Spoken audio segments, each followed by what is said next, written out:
Blood in the Milk, a short horror story, written by Michael van der Voort, narrated by Robin Reeds.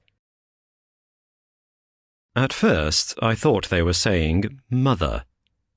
That in the strange, delirious state in which I found them, these pale-skinned infants, saucer-eyed and short of breath, were calling with that most natural of instincts for their first and most trusted protector. "Mother," they called time and again, staring blankly into the middle distance. "Mother! Mother! Mother!" It was only as time went on that I slowly began to realize that the word they had repeated was not mother at all. The children were saying monster.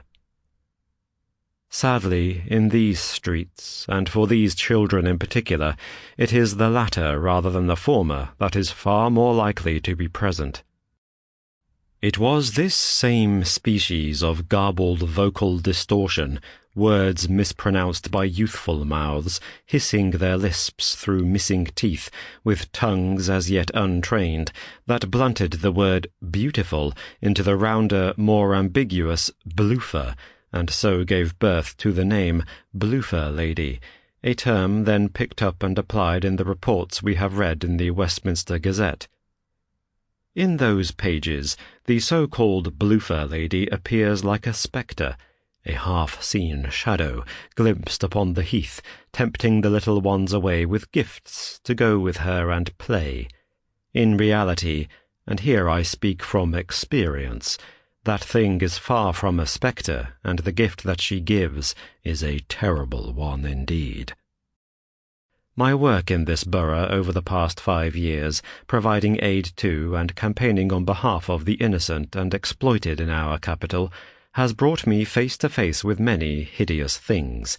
In my humble attempts to speak for the voiceless, I have often found the words strangled from my throat by the sheer enormity of the horror that they face, and, whilst none have chilled me quite so deeply as the beasts I have lately encountered, my experiences during that time have taught me to recognize the devil when I see him.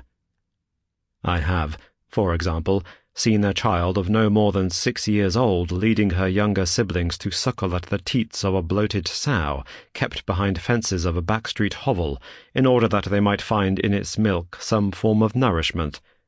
I have seen girls not yet thrice that age who would take small pouches of blood from the same animal with them to their evening's work, employing it in such a way that they might, by some sleight of a blood-stained hand, convince their Sample complete.